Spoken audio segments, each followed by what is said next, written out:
Well, hello. Welcome to the show. It's November 27th, 7 o'clock. I'm here on time, as always. Don't look back to challenge me on that. If you're here, thanks for joining me. If you're not, well, you'll see me after the fact. So it's like you're looking back in time. So either way, it's a win. Yeah. Yeah, it's just after Thanksgiving, your American Thanksgiving. I'm in Canada. It's a little different up here. We do everything a little different up here. But happy Thanksgiving to all of you Americans who watch the show or after the fact, if you're watching the show. Um, yeah, I'm going to talk about some weird things today. Unfortunately, I think today's show is going to be brought to you by some some of the R word stuff. I don't know if I should say it because lately I've been having some issues with the impressions on this channel. So I kind of watch some of the words I say. I think there's some buzzwords I'm gonna have to figure out which the ones the algorithm look for and try and avoid it. I notice when I watch other videos, YouTube videos, people are avoiding certain words. They don't use, so they'll use what's the one when they're talking about somebody being deceased? Wow, I forget the term they use there, but they don't use the M word for that one. So that one must be a trigger word. I'm thinking I'm using a lot of trigger words. So yeah, so I'm gonna try not to use those trigger words.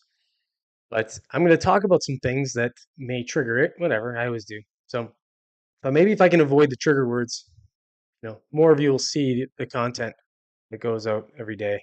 But yeah. Anyways, so without further ado, I'll get into what I'm going to talk about today. First, we're going to talk about that. Unfortunately, that shooting in Vermont. Um, Probably. I mean, let's be real. It's racially charged. It was three Palestinian dudes that were shot by some creepy looking old white guy. So we'll talk about that. We'll show, obviously, I'm going to read an article about it and it'll show what dude looks like. And I'll make some jokes, probably inappropriate jokes.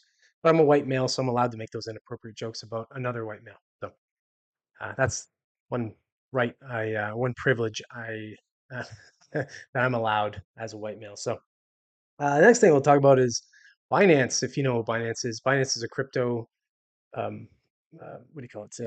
It's a cryptocurrency um, online, whatever they call them. I don't know, whatever.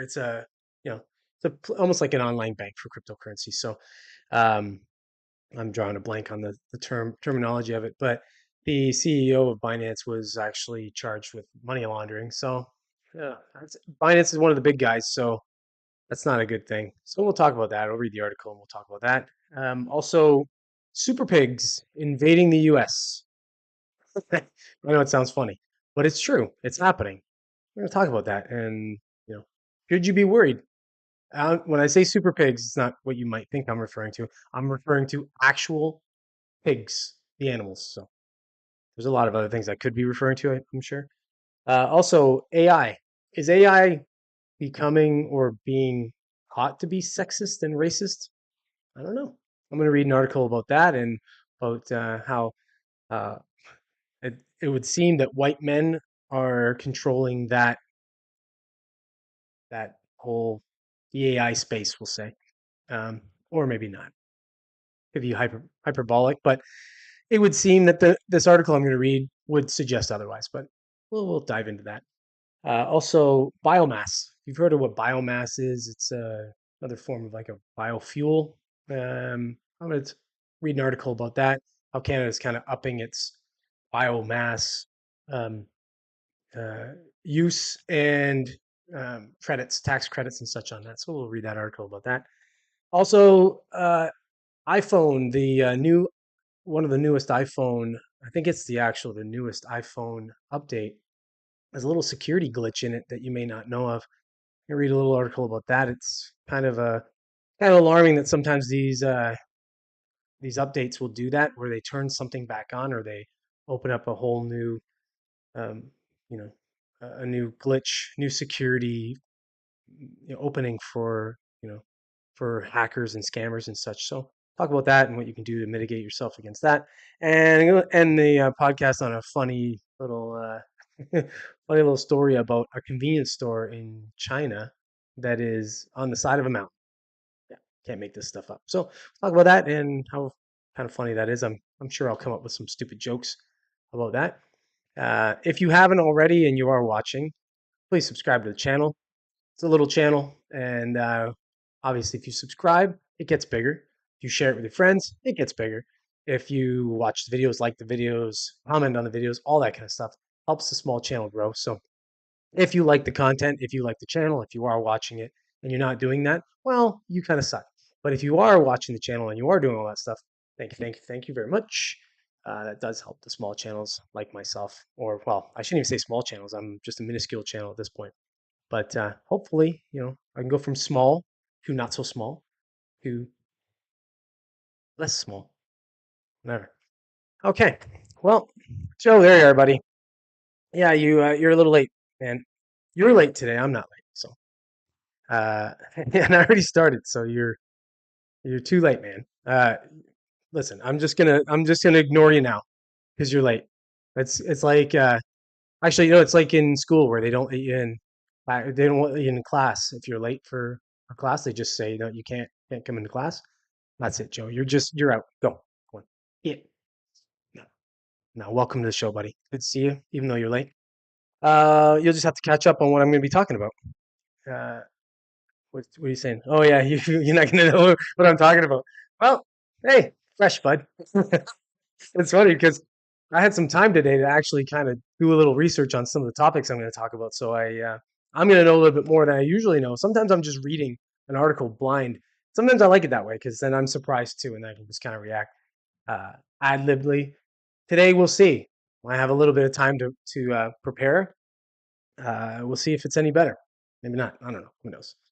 All right. Without further ado, let me get myself set up here. There we go. Transition over to that. Yeah, so those unfortunately it looks like the racist attacks and anti Palestinian attacks and anti-Semitic attacks and that they're all going to be out there and they're all going to happen. And unfortunately, this one happened with three young Palestinian dudes in the States. This was in Vermont. I'm going to read this article here. Um, and sadly, an article like this, or I should say, not even an article like this, a an event like this, something like this, is just what the MSM is looking for, right? They love this kind of stuff. They can write this stuff and it can support the narrative, and then you just go nuts on it, and people get all charged up, and they love that. It's great for ratings, great for viewership, all that baloney from these dying dinosaur MSM conglomerates. So, anyways, here we go. I'm going to read this. Uh, this is from the BBC. Of course, I think we all know what I think about the BBC, but let's read it anyway. Suspect pleads not guilty after three men of Palestinian descent shot in Vermont. 48-year-old man has pleaded not guilty to attempted murder over the shooting of three men of Palestinian descent in Vermont. Jason J. Eaton, who appeared in court in Burlington. This is Burlington, Vermont. There's Burlington everywhere apparently, but I live close to Burlington in Canada, so it's when I saw Burlington, I thought, ooh, but no, Vermont.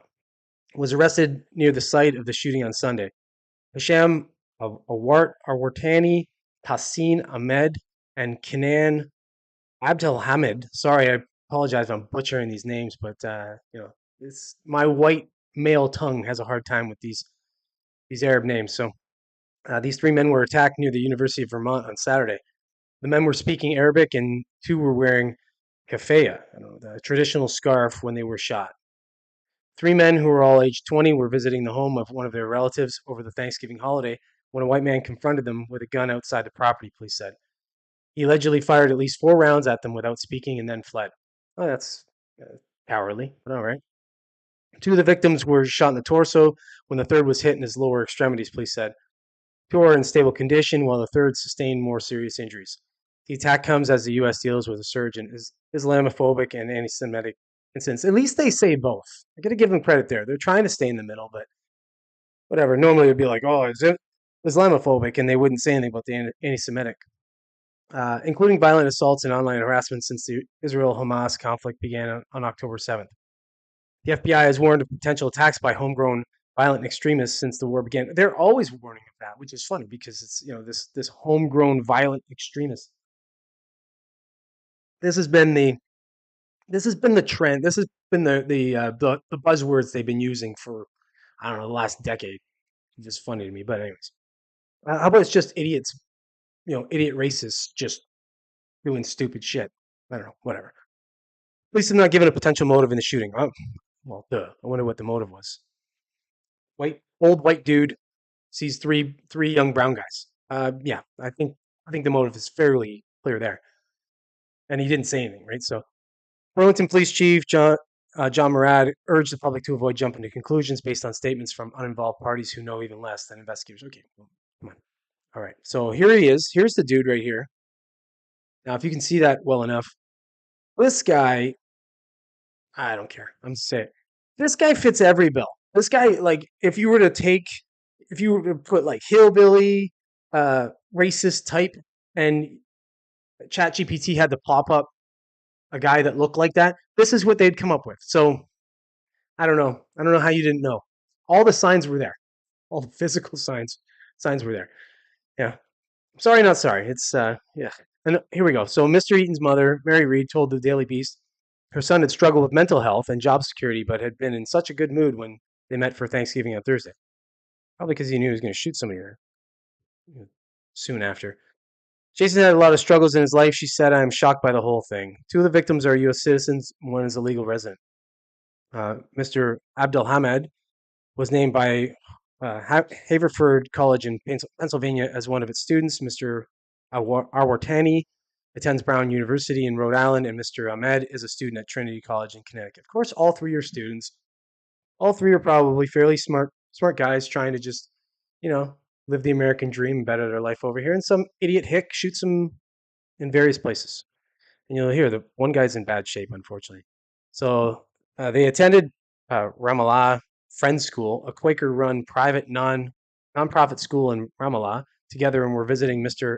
Atwani's grandmother for Thanksgiving, according to family members. They were very bright students. They were close friends from first grade. The school's head, whatever, told CNN. She added that Mr.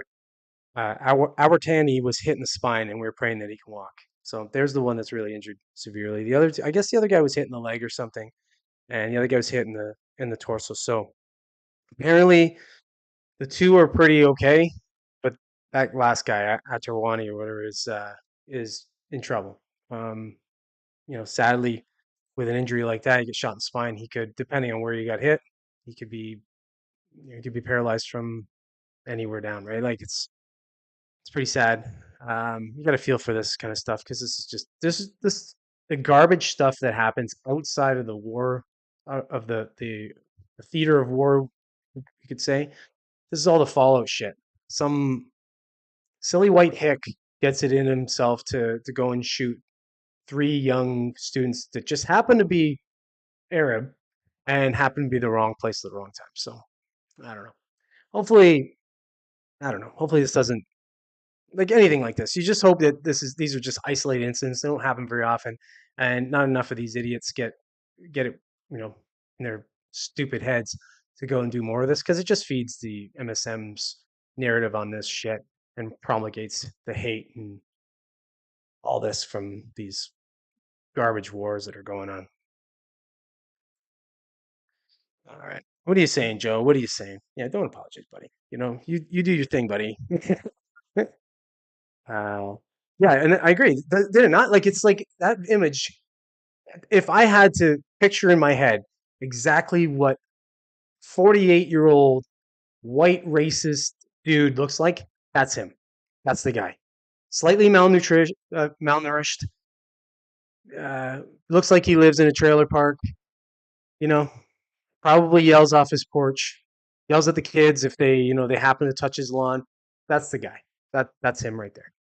But yeah, unfortunately, this is just gonna these kinds of things. This happens, and then the media runs with it, and then you get more hatred on the other side, and it just fuels the whole. But that's what they're looking for. It's stories, right? You know, what else are they gonna do? I guess they gotta push all this shit, and make stories out of it so people can hate on each other and further push the hate. I don't know. Anyways, all right, let me get into the next one here. I'm gonna try and get through some of the sad stuff. Get off my phone, kid.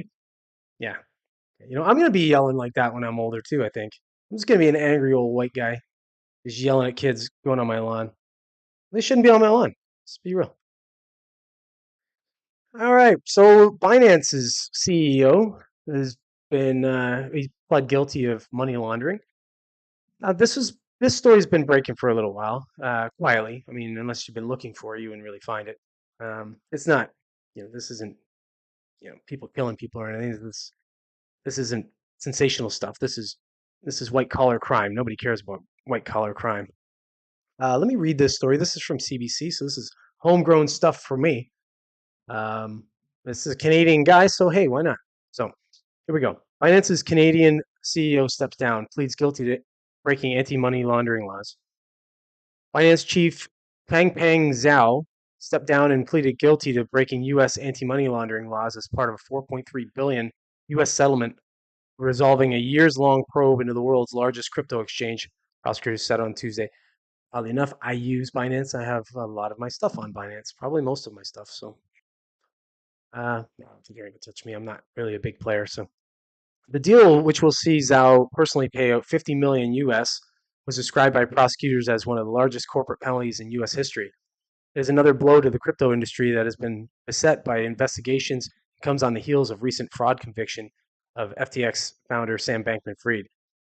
But several legal experts said it was a good outcome for Zhao, leaving his vast wealth intact, allowing him to retain his stake in Binance, the exchange he founded in 2017. That seems that's nice. That's a sweetheart deal. Binance broke U.S. anti-money laundering and sanctions laws and failed to report more than 100,000 suspicious transactions with organizations the U.S. described as terrorist groups, including Hamas, Al Qaeda, and the Islamic State of Iraq and Syria, authorities said. So the exchange also never reported transactions with websites, devoted to selling child sexual abuse materials. Was one of the largest recipients of ransomware proceeds. They said, yeah, that's the problem with crypto stuff. It's because it's so sort of in the background, kind of fringe, especially some of these cryptocurrencies and whatnot, and some of these exchanges. These guys can move money that way, right? A lot of that stuff is moved through there. I mean, the ransomware stuff, well, you can take a stance on that and be pretty upset about it if you want, but that's just stealing money, and it's like meh. But child sex stuff and terrorist activities, ugh, like that kind of stuff. Obviously, if you've got exchanges that are allowing that kind of stuff to go on, yeah, crackdowns should be coming.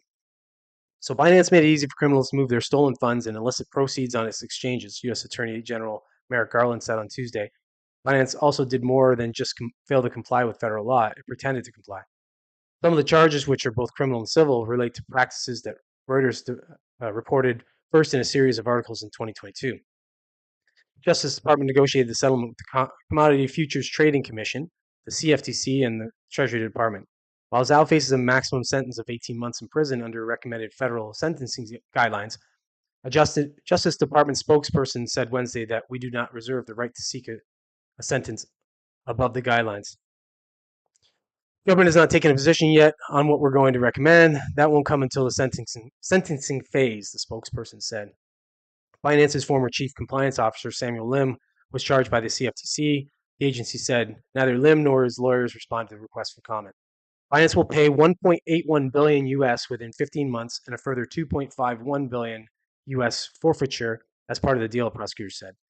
Zhao, a billionaire, was born in China and moved to Canada at the age of 12. He pleaded guilty in a Seattle court on Tuesday afternoon. It's funny. So he has to pay a fine of 50 million, and he's a billionaire. Yeah, that's rough. I feel sorry for him. That's probably one less yacht he's going to have, but well, at least they're doing something, I suppose. You can't expect too much. These guys have so much money that it's like they strike these sweetheart deals, and yeah, the fact that they're holding them accountable in any way is, I guess, at least a good move in the right direction. But we'll see how this goes. Um, I doubt he even does 18 months. Probably just do like 6, and then they'll release him. All right, Joe, you're busy. What are you talking about here? Uh, yeah, kitty palm is bad, okay? Okay. Yeah, it's bad, okay? It's the worst kind of porn, okay? You gotta watch that kitty porn. Or don't watch that kitty porn is what I'm saying. Just watch out that you're gonna end up getting caught up in the kitty porn, okay? That's my really bad rendition of South Park's. What's his name? God, what's his name? I always confuse him with Mr. Garrison, but it's whatever. Mackey, Mr. Mackey. Okay, alrighty. Let's get on to the next thing here. This one I wanted to talk about. This one I was kind of. This one I was kind of looking forward to. This is funny. This one. I think from here on out, it's gonna kind of be funny. I'm not really into the sadder stuff like white dudes killing brown dudes and stuff like that. So super pigs. That's what we got to worry about now. That's the next fear. That's what they've created in their infinite wisdom. They've decided to breed weaker pigs with wild boars and create this super pig. Sounds familiar. Oh, I feel like we've done that before, and it seems to always go bad. Strange, strange. Yeah, I don't know about hunting these ones, Joe. Hunting these ones might not work so well. They're smarter. These are super pigs. I'm going to read this article here. This is from Sky News. Sky News is weird. Sometimes I like them, but let's read it anyway. So fierce super pigs could invade U.S. states, and it's not easy to eradicate them. Pigs are an intelligent and large breed capable of tearing up land and devastating crops and wildlife. Hunting could make the problem even worse, so states are preparing in other ways. Experts in the U.S. fear a rising number of super pigs that are proving tough to eradicate could invade northern states. As a crossbreed combining the Eurasian's boar's survival skills with the size and fertility of the domestic swine in Canada, the super pig is described as an ecological train wreck. Professor Ryan Brook, one of Canada's authorities on the issue, added that they are the most invasive animal on the planet, the swine capable of spreading disease and devastating crops and wildlife. Nobody should be surprised when pigs start walking across that border if they haven't already. Yeah. They're not going to have any papers. Okay, they're just showing up. They're going to be illegals. They're just going to start walking over the border. So don't even try and stop them. A wall ain't going to stop these guys. They're going to get one. They just dig under. Okay. The question is, what will be done about it? Northern states like Minnesota, North Dakota, and Montana are taking steps to stop the invasion, but it isn't easy to control the spiraling population. Pigs are smart and furry, giving them the edge to survive Canadian winters, and they reproduce extremely quickly. That's the thing about pigs; they can reproduce pretty fast. So any animal or any insect or any species, I should say, that can you know that reproduces very quickly is obviously going to be tough to eradicate once they get a good strong foothold. So one sow can have 6 piglets in a litter and raise 2 litters in a year, which means that even if authorities manage to eliminate 65% of the population each year, they'd still grow. And hunting can make the problem worse, according to Professor Brook, with the success rate for hunters only about 2 to 3% sodium nitrate, but they risk harming other species. Of course, that's always the case. Every time they do something like this, it's like you're trying to mitigate a problem that you caused through genetic engineering, and that causes other issues with the ecosystem. That's what happens when we try and play God. But we didn't learn. We did this before with killer bees. Oh, sorry. Did I say that out loud? Yeah. So that worked out really well. So this one, it's going to work out just as good, it seems. The only path forward is you have to be really aggressive and you have to use all the tools in the toolbox. Pigs already cost 2.5 billion in damage. Oh yeah, or whatever. Cause I would think, but 2.5 billion in damage to crops in the U.S. each year, mostly in southern states. They have also, on occasion, been known to attack humans, with one woman killed in Texas in 2019. Yeah, that's so rare. Come on, get out of here. Pigs aren't really attacking humans. The animals are not native to North America, but have roamed there for centuries. The problems in Canada date back to 1980s when farmers were encouraged to raise wild boar before the market collapsed in 2001, and some frustrated farmers simply set the animals free. Yeah, so that's where we're at, everybody. We're looking at wild, crazy pigs. super pigs. And these are super. It doesn't get scarier than that. Super pigs coming to get you. Don't get your guns. You get your gun, they're gonna hide, and then they become super pigs, and then they come out in force. So just sit on your ass. Don't do anything about it. Be scared, and take the jab. All right. Okay, that's it. That's it for the super pigs. Let's go on to the next one. I wanted to talk about that. That one was making me laugh when I was reading it. Super pigs. uh, can't because you can't hunt them. Just can't hunt those guys. they'll just get smarter. They're gonna pick up on the hunt. All right, here we go. So yeah, AI. I've said it before. AI could be a problem.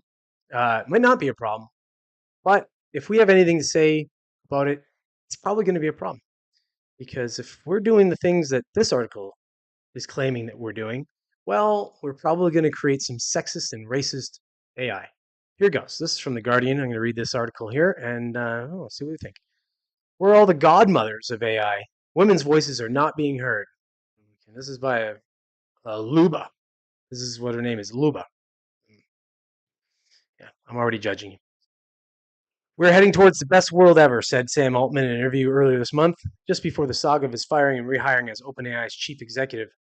As an expert on gender equality in news, this statement made me wonder whose world was heading towards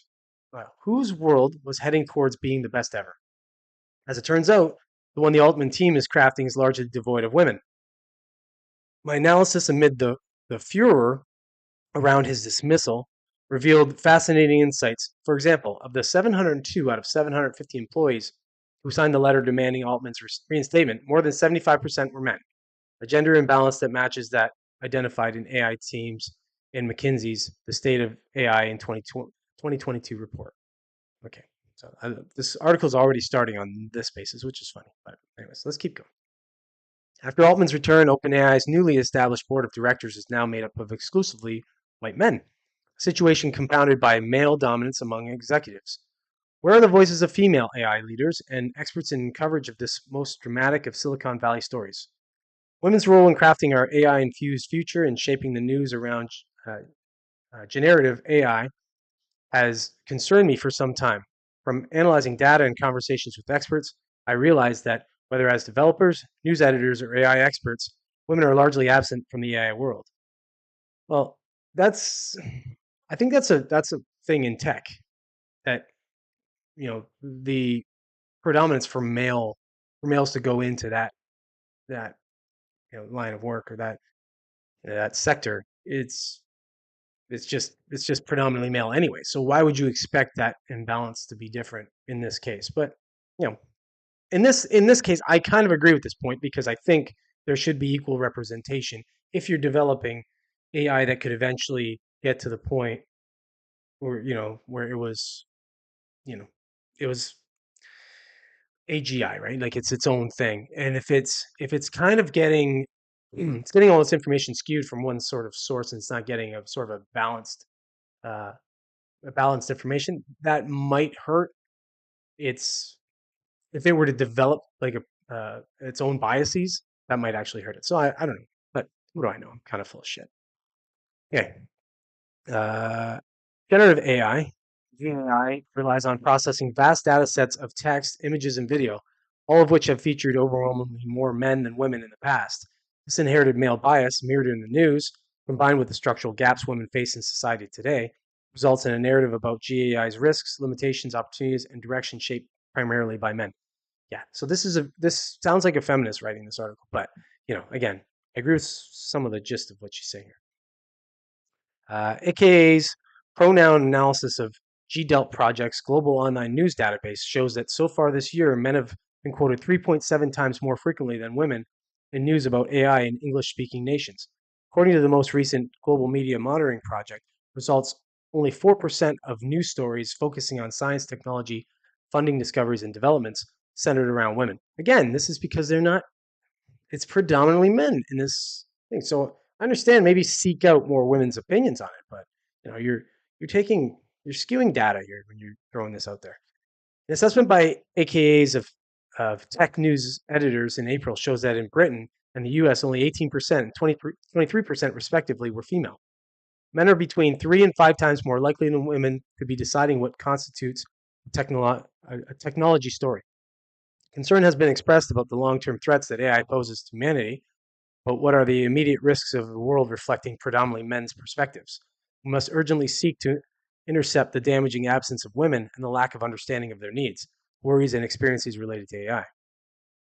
Okay, according to the 2022 Pew Research data or Center data, U.S. women are between 8% and 16% more concerned than men about a variety of AI developments, from diagnosing medical problems to performing repetitive tasks. Okay, so this is just going to keep going on that way, this article.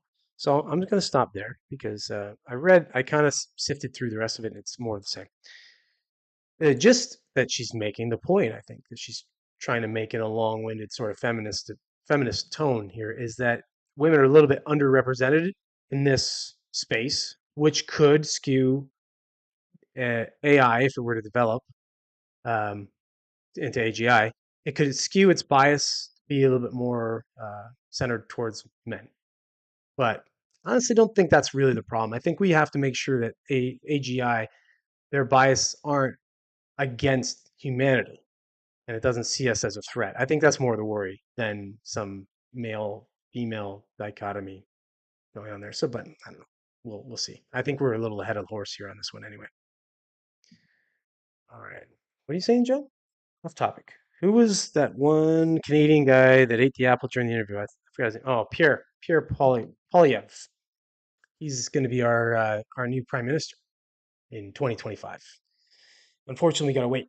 We got to wait till after your elections, 1 year after your elections, when we lose the dill hole that's currently our prime minister. So, yeah, that's him, Pierre Polyev. He's cool. You probably remember I did a story about him and that apple eating sitch, which was great. There's more. There's more. He's good at destroying these left leaning um, news reporters, if that's what you want to call them here in Canada.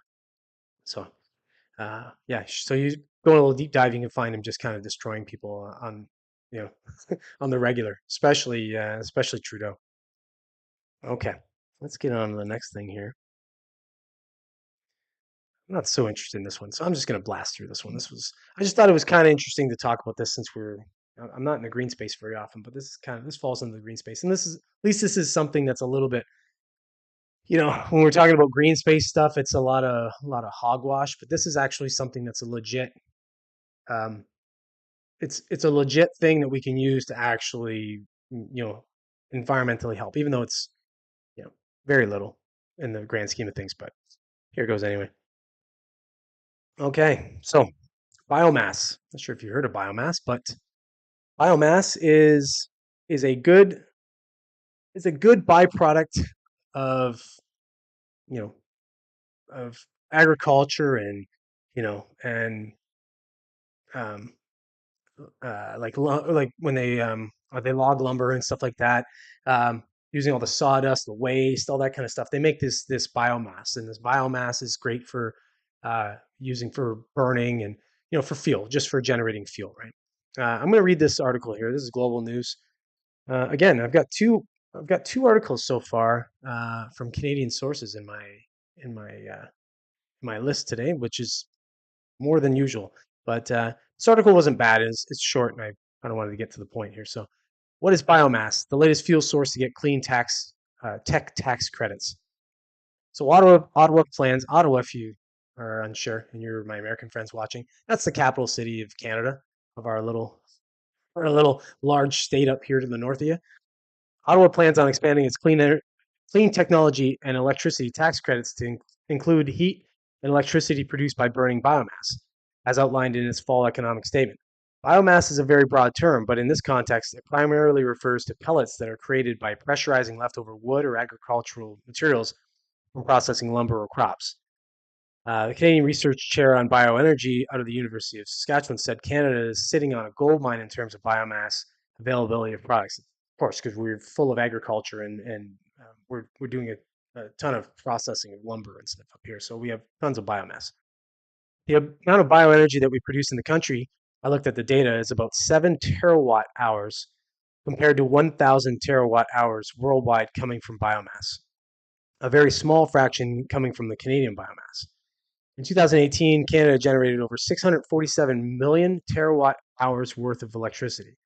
A terawatt is equivalent to 1 trillion watts. For a basic watt hour calculation, a 100-watt light bulb draws 100 watts of power at any given moment. So using it for 1 hour equals 100 watt hours of power used. The fall economic statement is proposing to expand eligibility to the 30% clean technology investment tax credit to include systems that produce electricity, heat, or both electricity and heat from waste biomass. Again, another great source if you're able to use it because it's already waste anyway, and you're able to use it to create energy. It's a win-win. Okay. It also proposes making the 15% clean energy or clean electricity investment tax credit available for systems that produce electricity or both electricity and heat from waste biomass, which would be available as of the date of budget 2024 for projects that did not begin construction before March 28th of 2023. Okay, this is more about the tax benefits. I don't think you're going to give it too much of a hoot about that, but biomass is a net zero energy source, and use of biomass certainly gives the opportunity for manufacturers to produce cleaner heat, cleaner power, and then also for communities to transition off of fossil fuels like diesel, particularly up in the north and around our mills, and be powered by a cleaner source of electricity. So again, this is great news. If I mean, half the problem with that is you know, how well it burns comparatively to say diesel, right? So like, and then you know, if it's going to be as available, things like that. I don't know. That seems to be always the problem with these kinds of things. It's the availability of it, the ease of getting it, and such. So many lumber mills have their own power generation, which Johnson says has moved into cogeneration with biomass and coal or natural gas. He says this plan tax credit would help many generators shift to pure biomass. So yeah, if anything they can do to incent getting off the you know fossil fuels and getting onto biomass, sure, that's going to be great. But again, let's not incent the crap out of it that it ends up. So the problem with these kinds of incentives for green energy initiatives is you create a whole other little subsector where uh, a certain select few are making a crazy amount of money on it, lobbying the government to push more of it, and then they push more nonsense things like in Canada we have all these carbon taxes.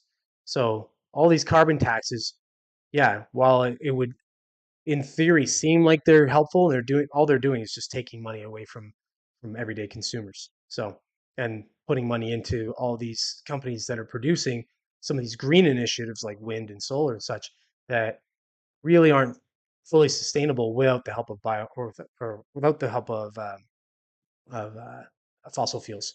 So it's a whole it's a whole sorted thing to get into, but it's a nice move. I think, all these initiatives, if done well, are nice little ways to get out of burning as much fossil fuel. But the idea that we can ever, maybe in my lifetime, get completely away from fossil fuels, I think is a pipe dream, unless we maybe go to nuclear energy. But that's a whole other topic that I don't think most governments even want to broach on. So, yeah, let's see what you're saying here. Yeah, we are. We're so mineral rich up here in Canada. Uh, we basically could sustain ourselves up here. Like we have so much natural resources up here. It's crazy. But that's what you get a lot of times with cold climates, right? Especially like you said, minerals and gold and diamonds and all that kind of stuff. But the fossil fuels, oh my God, we got so much fossil fuel up here. like, uh, yeah, it's in North America alone. I mean, we just got enough to sustain ourselves. But that's a whole other topic for another podcast and probably something that would just get me completely censored anyway, or banned or whatever the heck they do to me. All right, let's get on to the next thing here. Okay, I'm gonna get through these last couple pretty quick, I think. But all right, so if you have an iPhone and you've gotten the newest uh, iOS update, this article will mean something to you. So you should be listening up here. Okay, I'm gonna read this. This is from US Today. It just talks about a security breach in the new iOS that you should be concerned about. I'll give you a little tip on how to shore it up, and just maybe watch for your elderly friends and family and our little ones. Check your child's iPhone for this new feature, the warning police are issuing to parents. Law enforcement agencies nationwide are warning people, especially parents and guardians, about a privacy update that inadvertently allow users to share private information they may not want others to have. According to the agencies in multiple states, the new update includes a feature that allows users to share contact information and photos by holding two iPhones together. The feature, called Name Drop, is activated by users who have installed the recent software update to iOS 17. The note, according to an Apple fact sheet, Name Drop only works for sending new contact information, not uploading an existing contact, or sorry, updating an existing contact. So how to turn off Name Drop. When users install the update, Name Drop defaults to on. As a safety precaution, police are warning parents whose children have iPhones to be sure to change the setting on their iPhone. To shut the feature off, follow these directions. Go to Settings, General, then AirDrop, and then bringing devices together and select off. Pretty simple. I'd show you, but if you can't figure that out and you have an iPhone, well, you're probably in more trouble than somebody stealing your information. Let me see here. What else we got here? This is intended for the public to be aware of this as something that can easily be mistaken or looked past by elderly, children, or other vulnerable individuals. Village of Mount Pleasant Police Department in Wisconsin posted on its Facebook page. The intentions of the information provided is to inform the public of this feature and adjust their settings as needed to keep their own or their loved ones' contact information safe. So, yeah, unfortunately, anytime you're updating the iOS on your phone, a lot of times it'll kind of reset different settings. It'll put it back to different things like sharing settings and things like that. There was another iOS update a little while ago that did something. I forget what it was, but it turned something back automatically back on, and you have to go in and change it. So anytime you're updating your iOS, or it does it automatically overnight, just maybe go Google what the updates were for any new security, um, whatever, not features, new security issues with that update, and go shore it up, because you'll find out sometimes stuff like this happens, and especially if you have elderly parents or grandparents, or you know or you're a guardian of someone else's or whatever. If you got kids with iPhones, which many people do, you're going to want to make sure that you protect them from some creeper going along and brushing his phone against your kid's pocket and stealing all their information. All right. Okay. Let's get into the last one. This one I was looking forward. I was looking forward to getting this one because I found this one quite funny. It has to be the Chinese to do this kind of thing.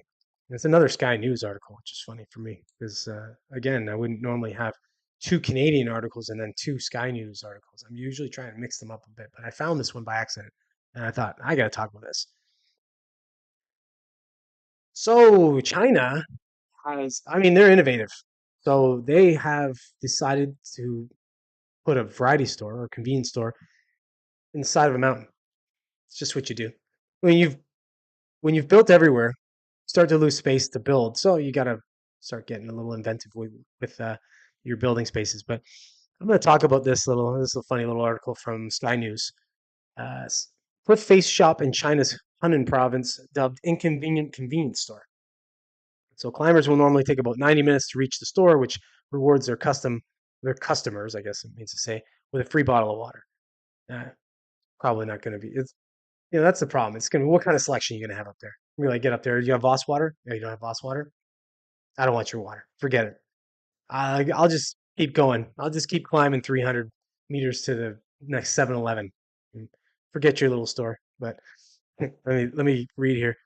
Tiny shop hanging from the side of a steep cliff face has been nicknamed the most inconvenient convenience store in China for supplying refreshments to climbers.